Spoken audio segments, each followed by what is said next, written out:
Rail संबंधित प्रश्न, जो रेल संबंधित प्रश्न होते हैं यह अन्य प्रतियोगी परीक्षाओं में पूछे जाते हैं, जैसे SSC, GD, group D, railway, NTPC. आइए दोस्तों हम लोग इस प्रश्न को अच्छे से हल करते हैं। यह प्रश्न अन्य प्रतियोगी परीक्षाओं में बार बार आता है। आइए, 72 किमी प्रति घंटा की चाल से जा रही 60 मीटर लंबी रेलगाड़ी एक बिजली के खंभे को कितनी देर में पार कर लेगी। यानी कोई क्या है दोस्तों, कोई क्या है, लंबी रेलगाड़ी है। कोई क्या है, एक लंबी रेलगाड़ी है। उनकी जो दूरी है, जो रेलगाड़ी की दूरी है वो क्या दिया है, 60 मीटर दिया है। क्या दिया है दोस्तों, 60 मीटर दिया है। और रेलगाड़ी की चाल क्या दिया है दोस्तों, 72 किमी प्रति घंटा। यानी हम कह सकते हैं दोस्तों, क्या कह सकते हैं, रेलगाड़ी की दूरी क्या दिया है दोस्तों, 60 मीटर दिया है। क्या दिया है, 60 मीटर दिया है। और रेलगाड़ी की चाल क्या दिया है दोस्तों, 72 किमी प्रति घंटा दिया है। और दोस्तों क्वेश्चन में पूछ रहा है रेलगाड़ी का समय, यानी रेलगाड़ी को पार करने में कितना समय लगेगा। यानी बोला है बिजली के खंभे को कितनी देर में पार कर लेगी, यानी कितना समय पूछ रहा है। तो दोस्तों हम लोग जानते हैं, क्या जानते हैं, चाल हमें दिया है, 72 किमी प्रति घंटा। दूरी हमें दिया है, 60 मीटर दिया है। क्या दिया है दोस्तों, 60 मीटर दिया है। समय दोस्तों हमें ज्ञात करना है, समय हमें ज्ञात करना है।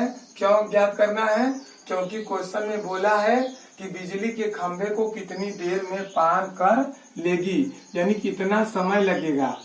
यानी जो एक लंबी रेलगाड़ी है, एक लंबी रेलगाड़ी को एक बिजली के खंभे को कितनी देर में क्या करेगी, पार कर लेगी। यानी एक रेलगाड़ी जो है वो बिजली के खंभे को पार करते समय कितना समय लेगी, उसी को हमें दोस्तों क्या करना है, ज्ञात करना है। दोस्तों हम लोग जानते हैं, क्या जानते हैं, ध्यान दीजिए कि समय बराबर क्या होता है। समय का सूत्र क्या होता है दोस्तों, समय का सूत्र होता है दूरी बटे चाल। यानी समय बराबर क्या होता है दोस्तों, दूरी बटे चाल। चाल का सूत्र क्या होता है दोस्तों, चाल का सूत्र क्या होता है दोस्तों, चाल बराबर होता है दूरी बटे समय। क्या होता है दोस्तों, दूरी बटे समय। किसका सूत्र है दोस्तों, चाल का है। ठीक है, ध्यान दीजिए। दूरी का सूत्र क्या होता है, दूरी का सूत्र क्या होता है दोस्तों, तो दूरी बराबर क्या होता है दोस्तों, दूरी बराबर होता है चाल गुणे समय। चाल गुणे समय होता है। ठीक है दोस्तों, देखिए दोस्तों आप लोग अच्छे से इन तीनों सूत्रों को आप लोग अच्छे से याद कर लीजिए। समय बराबर दूरी बटे चाल, चाल बराबर दूरी बटे समय, दूरी बराबर चाल गुणे समय। ठीक है, आइए हम लोग लिखते हैं समय बराबर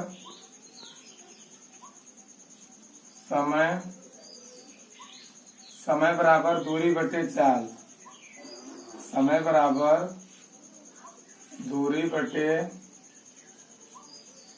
चाल। ध्यान दीजिए दोस्तों, समय बराबर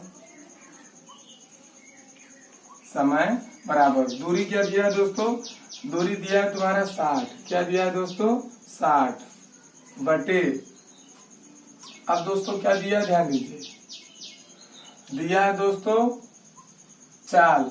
चाल क्या दिया है दोस्तों, 72। क्या दिया है दोस्तों, 72। अब दोस्तों ध्यान दीजिए, जो दूरी है, दूरी किस में दिया है दोस्तों, मीटर में दिया है, 60 मीटर दिया है। और जो चाल दिया है, चाल दिया है दोस्तों kph के किलोमीटर प्रति घंटा। यानी जो चाल दिया है वो किलोमीटर प्रति घंटा में दिया है और जो दूरी दिया है वो मीटर में दिया है दोस्तों।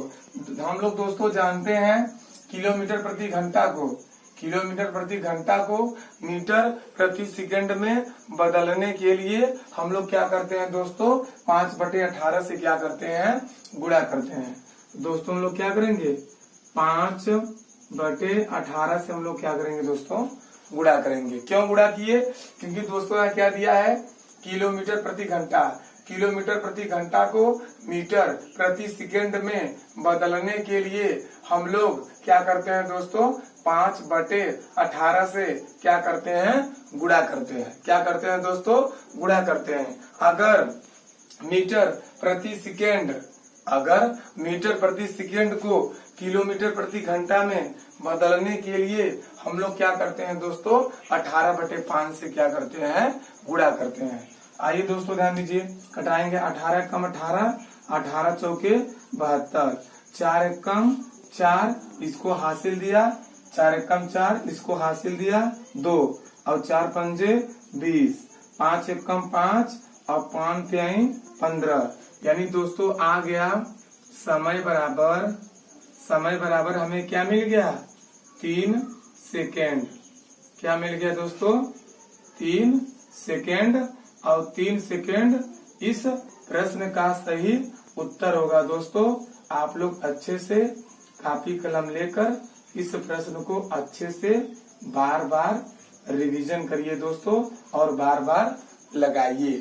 क्योंकि दोस्तों हम लोग जानते हैं जो समय होता है वह हमेशा सेकेंड में आता है। जो समय होता है वह हमेशा किस में आता है, सेकेंड। यानी जो समय होता है वो सेकेंड में दिया रहता है, और जो चाल होता है वह किलोमीटर प्रति घंटा में दिया रहता है, और जो दूरी होता है वो हमेशा मीटर में दिया रहता है। ठीक है दोस्तों।